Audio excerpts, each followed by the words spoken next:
After discussing functional dependency and normalization, we are moving to our next important topic, that is transaction processing. So what is a transaction?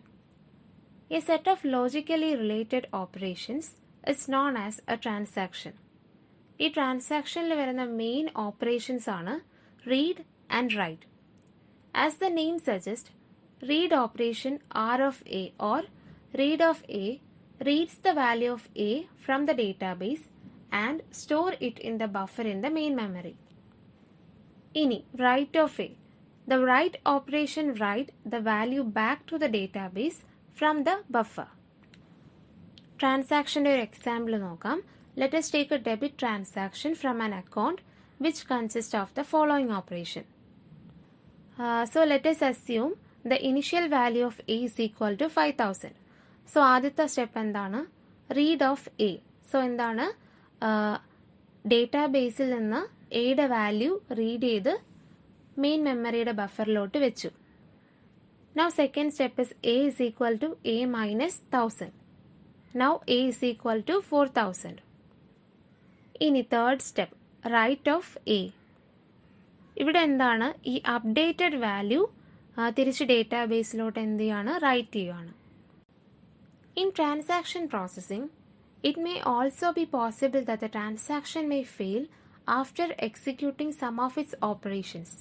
അതായത് complete execution ആകുന്നതിന് മുൻപ് transaction fail ആവാനുള്ള possibility ഉണ്ട്. This can be because of hardware, software or some power failures. നമ്മൾ മുൻപ് പറഞ്ഞ example നോക്കുകയാണെങ്കിൽ step 2 വെച്ച് എക്സിക്യൂഷൻ ഫെയിലിയർ, ട്രാൻസാക്ഷൻ ഫെയിലിയർ ആവുകയാണെങ്കിൽ എന്തായിരിക്കും? എയുടെ വാല്യൂ ഡിക്രിമെൻ്റ് ആയിട്ടുണ്ട്, ബട്ട് ആ ഡിക്രിമെൻ്റ് ചെയ്ത അപ്ഡേറ്റഡ് വാല്യൂ ഡേറ്റാബേസിലോട്ട് റൈറ്റ് ചെയ്തിട്ടില്ല. So the value of A will remain 5,000 in the database, which is not acceptable by the bank. Now to avoid these kind of problems, database have two important operations, commit and rollback. So what is commit? Commit. After all instructions of a transaction are successfully executed, the changes made by the transaction are made permanent in the database. Now rollback. That is just opposite. That is, if a transaction is not able to execute all operations successfully, all the changes made by the transaction are undone. അതായത് completely execute ആയിട്ടില്ലെങ്കിൽ ആ transaction completely എന്ത് ചെയ്യും? Roll back ചെയ്യും. അടുത്തത് ACID properties of a transaction. ACID properties എന്ന് പറയുമ്പോൾ A stands for atomicity, C for consistency, I for isolation and D for durability. Atomicity എന്താണ്? The entire transaction take place at once or doesn't happen at all. Consistency means the database must be consistent before and after the transaction. Isolation. Multiple transactions occur independently without inference. Durability means the changes of a successful transaction occur even if the system failure occurs. അറ്റോമിസിറ്റിയുടെ ഒരു example നോക്കാം. Atomicity എന്താണ്? ഒന്നുകിൽ complete ആയിട്ട് execute ചെയ്യണം, അല്ലെങ്കിൽ execute ചെയ്യരുത്. That is either all of them should be executed or none of them. അതിൻ്റെ ഒരു എക്സാമ്പിളായിട്ട് ടി എന്നുള്ളൊരു ട്രാൻസാക്ഷൻ കൺസിഡർ ചെയ്യാം. അതിനകത്ത് 2 സബ് ട്രാൻസാക്ഷൻസ് വരുന്നുണ്ട്, T1 ആൻഡ് T2. T1നകത്ത് വരുന്ന ഓപ്പറേഷൻസ് എന്തൊക്കെയാണ്? Read of A, A equal to A minus 100, write of A. T2നകത്ത് read of B, B equal to B plus 100, write of B. Let us assume that initially A consists of rupees 600 and B consists of rupees 300. ഇവിടുത്തെ transaction എന്ന് പറയുന്നത് എന്തുവാണ്? എയിൽ നിന്ന് 100 എടുത്ത് ബിയിലോട്ട് നമ്മൾ transfer ചെയ്യുവാണ്. So after the successful transaction A consist of rupees 500 and B consist of rupees 400. So in case T1 എന്നുള്ളത് കംപ്ലീറ്റ്ലി പെർഫോംഡായി, അതായത് എയിൽ നിന്ന് 100 എന്തായി? ഡെബിറ്റായി. ഇനി T2 കംപ്ലീറ്റ്ലി പെർഫോം ആയില്ല. സോ എയിൽ നിന്ന് ഡെബിറ്റ് ആവുകയും ചെയ്തു, ബിയിലോട്ട് ക്രെഡിറ്റ് ആയതുമില്ല. This shows the inconsistent database state. Now consistency. This property ensures that the integrity of the database is maintained before and after the transaction.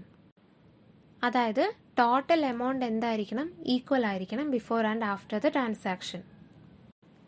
Next one is isolation. This property ensures that multiple transactions can occur concurrently without leading to the inconsistency of the database state. അതായത് same ടൈമിൽ പാരലായിട്ട് എന്ത് നടക്കാം, transactions നടക്കാം. But ഒരു transaction വേറൊരു ട്രാൻസാക്ഷനെ depend ചെയ്യാൻ പാടില്ല. In other words, the data used at the time of execution of one transaction cannot be used by the second transaction until the first transaction is completed. Now the last asset property is durability, which means once database has committed a transaction, the changes made by the transaction should be permanent. അടുത്ത topic schedule. A series of operation from one transaction to another transaction is known as a schedule.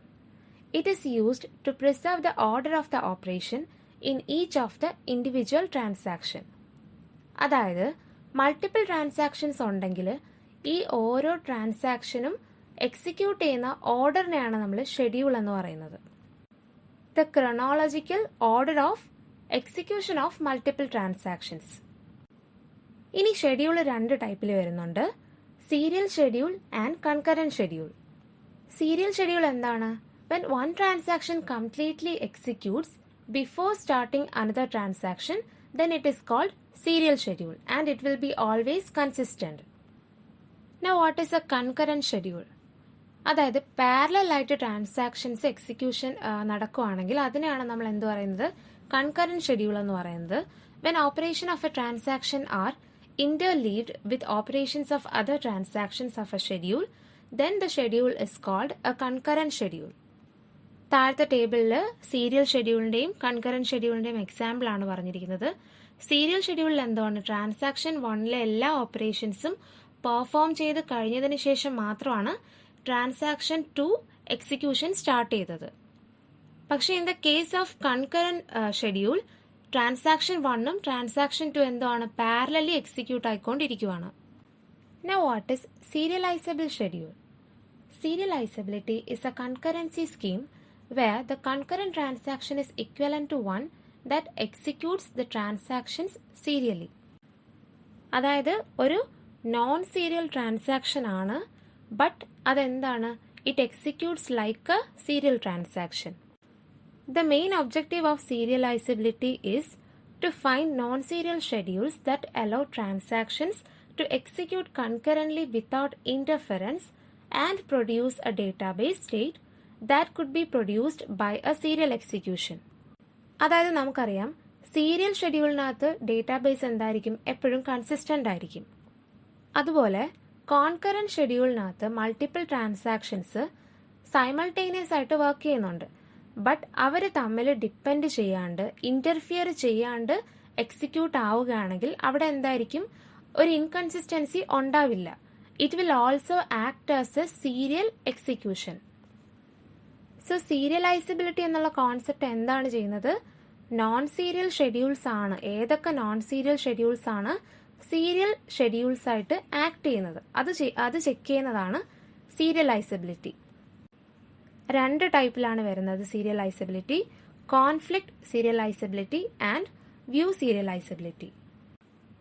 ആദ്യം എന്താണ് conflict serializable schedule? A schedule is called conflict serializable if we can convert it into a serial schedule after swapping its non-conflicting operations. So what is this conflicting operations and non-conflicting operations?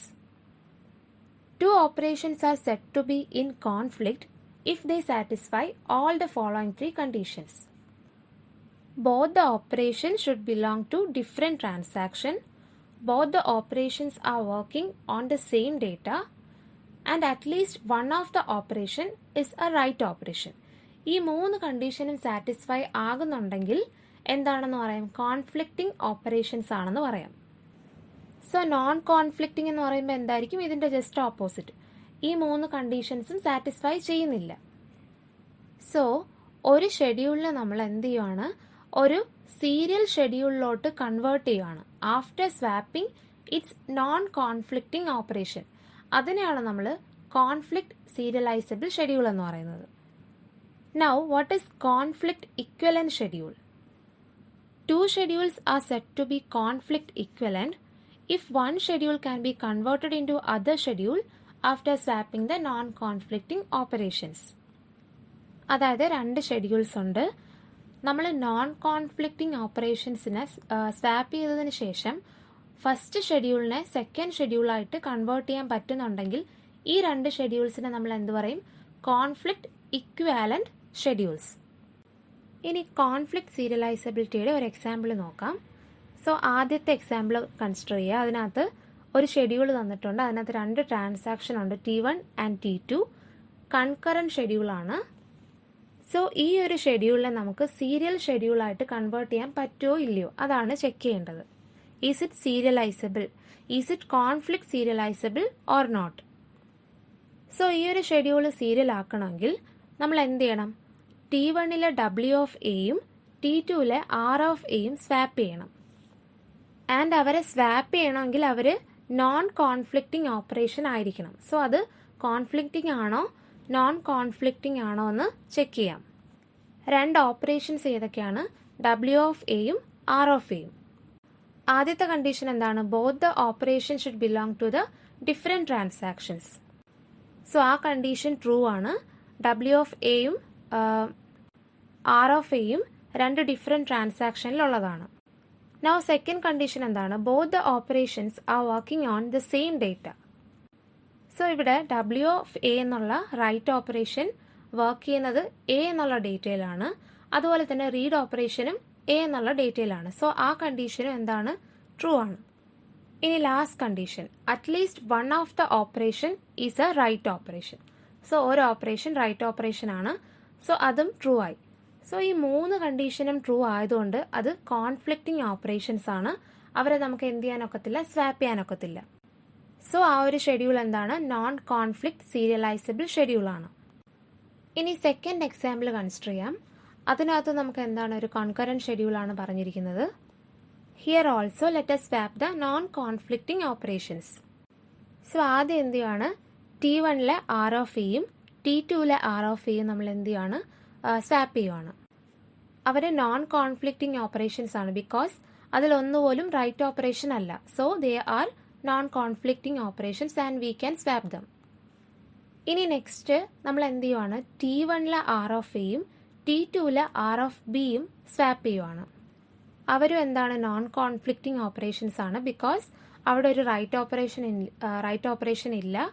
And also ഈ 2 ഓപ്പറേഷനും different ഡേറ്റയിലാണ് work ചെയ്യുന്നത്, R of A and R of B. ഇനി അതിനുശേഷം നമ്മൾ എന്ത് ചെയ്യുവാണ്? T1 R of എയും T2 W of ബിയും swap ചെയ്യുവാണ്. They are also known conflicting because they work on different data. So finally we got a serial schedule after swapping all the non-conflicting operation. So we can say that the given schedule is conflict serializable. ഇനി what is view serializability? ഒരു given schedule view serializable ആണോ അല്ലയോ എന്ന് check ചെയ്യാനുള്ള പ്രോസസ്സാണ് view serializability. So to check whether the given schedule is view serializable, we need to check whether the given schedule is view equivalent to its serial schedule. അതായത് നമുക്കൊരു schedule തന്നിട്ടുണ്ട്. അതിനകത്ത് 2 transaction ആണ് വരുന്നത്. അതൊരു നോൺ സീരിയൽ ഷെഡ്യൂളാണ്. ഈ given ഷെഡ്യൂളിൻ്റെ serial ഷെഡ്യൂളാണ് ഈ second ഫിഗറിൽ കാണിച്ചിരിക്കുന്നത്. That is we know that in A serial schedule A transaction only starts when the current running transaction is getting finished. So ഈ 2 ഷെഡ്യൂളും വ്യൂ ഇക്വലൻ്റ് ആണ് എന്ന് പ്രൂവ് ചെയ്യാൻ പറ്റിയ then this schedule is a view serializable schedule. ഇനി എന്താണ് view equivalent schedules? 2 schedules S1 and S2 are said to be view equivalent if they satisfy all the following condition. 3 കണ്ടീഷനാണുള്ളത്. ആദ്യത്തെ initial read, then final write, then update read. So first condition, initial read of each data item in transactions must match in both schedules. അതായത് S1 എന്നുള്ള ഷെഡ്യൂളിനകത്ത് X എന്നുള്ളൊരു data item ആദ്യം initially read ചെയ്യുന്നത് T1 എന്നുള്ള transaction ആണെങ്കിൽ S2 എന്നുള്ള ഷെഡ്യൂളിനകത്തും ഈ എക്സിനെ ആദ്യം റീഡ് ചെയ്യേണ്ടത് ആരാണ്? T1 എന്നുള്ള ട്രാൻസാക്ഷൻ ആയിരിക്കണം. സോ അതാണ് വ്യൂ ഇക്വലൻ്റ് ആവാനുള്ള ആദ്യത്തെ condition. Second one is final write. Final write operations on each data item must match in both the schedules. Initial read പോലെ തന്നെയാണ് ഫൈനൽ റൈറ്റ്. അതായത് ഏറ്റവും അവസാനത്തെ റൈറ്റ് ഓപ്പറേഷൻസ് എന്തായിരിക്കണം? ഇക്വലൻ്റ് ആയിരിക്കണം. അതായത് S1-നകത്ത് എക്സ് എന്നുള്ള ഡേറ്റ ഐറ്റം ഏറ്റവും ഫൈനലായിട്ട് റൈറ്റ് ചെയ്തത് T1 എന്നുള്ള ട്രാൻസാക്ഷൻ ആണെങ്കിൽ S2-നകത്തും ഇതേപോലെ തന്നെ നടക്കണം. That is data item X should be performed by transaction T1. I mean the last write operation on X should be performed by the transaction T1 in S2 also. Third condition is update read. If in schedule S1, the transaction T1 is reading a data item updated by T2, then in schedule S2 also, T1 should read the value after the write operation of T2 on the same data item. ഇനി view serializable അതിൻ്റെ ഒരു example നോക്കാം. ഇവിടെ ആദ്യത്തെ എന്ന് പറയുന്നത് ഒരു non സീരിയലാണ്. ഈ ഒരു ഫിഗർ നോക്കുകയാണെങ്കിൽ S1 എന്നുള്ള എന്താണ്? നോൺ സീരിയലാണ്. അതിൻ്റെ സീരിയൽ ഷെഡ്യൂളാണ് S2 എന്ന് പറഞ്ഞ് തന്നിരിക്കുന്ന schedule. Then if we can prove that these two are view equivalent, then we can say that the given schedule S1 is view serializable. So view സീരിയലൈസബിലിറ്റിയുടെ 3 കണ്ടീഷൻസ് ചെക്ക് ചെയ്യാം. ആദ്യത്തെ എന്താണ്? Initial read. സോ ഇവിടെ ഈ ട്രാൻസാക്ഷനകത്ത്, ഈ ഷെഡ്യൂളിനകത്ത് 2 data ഐറ്റമാണ് വരുന്നത്, എക്സും വൈയും. സോ അത് രണ്ടിൻ്റെയും ഇനിഷ്യൽ റീഡ് നമ്മൾ ചെക്ക് ചെയ്യണം. സോ ആദ്യം ഷെഡ്യൂൾ 1 എടുക്കുകയാണ്. അതിനകത്ത് എക്സിനെ ആദ്യം റീഡ് ചെയ്യുന്നത്, ഇനിഷ്യലി റീഡ് ചെയ്യുന്നത് T1 ആണ്. ആൻഡ് S2-നകത്തും എക്സിനെ ഇനിഷ്യലി റീഡ് ചെയ്യുന്ന ആര് തന്നെയാണ്? T1 തന്നെയാണ്. So it is satisfied. ഇനി സെക്കൻഡ് വൈയുടെ നോക്കാം. S1-നകത്ത് വൈ ആദ്യം റീഡ് ചെയ്യുന്നതും T1 ആണ്. S2-നകത്തും വൈ ആദ്യം റീഡ് ചെയ്യുന്നത് T1 ആണ്. So we check for both the data items X and Y and the initial read condition is satisfied in S1 and S2. ഇനി second final write condition check ചെയ്യാം. So schedule S1 എടുക്കുകയാണെങ്കിൽ X എന്നുള്ള ഡേറ്റയുടെ final write operation ചെയ്തിരിക്കുന്നത് transaction 2 ആണ്. S2-നകത്തും same തന്നെയാണ്, transaction 2 തന്നെയാണ് എക്സിൻ്റെ ഫൈനൽ റൈറ്റ് പെർഫോം ചെയ്തിരിക്കുന്നത്. ഇനി വൈയുടെ കേസ് നോക്കുകയാണെങ്കിലും രണ്ടിലും ഈക്വൽ ആണ്. So final write condition is also satisfied in S1 and S2. So ഈ അപ്ഡേറ്റ് റീഡ് കണ്ടീഷൻ ചെക്ക് ചെയ്യുമ്പോൾ നമുക്ക് കാണാം, S1 എന്നുള്ള ഷെഡ്യൂൾ എടുക്കുകയാണെങ്കിൽ അതിനകത്ത് എക്സ് എന്നുള്ള വാല്യൂ ആദ്യം T1 റൈറ്റ് ചെയ്തു. അതിനുശേഷം ഈ എക്സ് എന്നുള്ള വാല്യൂവിനെ T2 എന്ത് ചെയ്തു? റീഡ് ചെയ്തു. സോ T1 അപ്ഡേറ്റ് ചെയ്ത വാല്യൂവിനെ T2 എന്ത് ചെയ്തു? റീഡ് ചെയ്തു. In S1. സോ ഇനി S2 ചെക്ക് ചെയ്യാം. അവിടെയും എന്ത് ചെയ്തിട്ടുണ്ട്? സെയിം ട്രാൻസാക്ഷൻ നടന്നിട്ടുണ്ട്. That is the same transaction T2 reads the X after it is written by T1. അതുപോലെ തന്നെ S1-നകത്ത് വൈയുടെ വാല്യൂ നോക്കുകയാണെങ്കിൽ T1 റൈറ്റ് ചെയ്ത വൈനെ ആര് റീഡ് ചെയ്തു? T2 റീഡ് ചെയ്തു. സോ സിമിലർ ഓപ്പറേഷൻ S2-ലും നടന്നിട്ടുണ്ട്. സോ എന്താണ്? കണ്ടീഷൻ ഇവിടെ സാറ്റിസ്ഫൈ ആയി. സോ എന്താണ്? വ്യൂ ഇക്വലൻസി ചെക്ക് ചെയ്യാനുള്ള 3 കണ്ടീഷൻസും ഇവിടെ സാറ്റിസ്ഫൈ ആയിട്ടുണ്ട്. Which means S1 and S2 are view equivalence. So ഇത് രണ്ടും വ്യൂ ഇക്വലൻ്റ് ആണെങ്കിൽ that means S1 is view serializable schedule.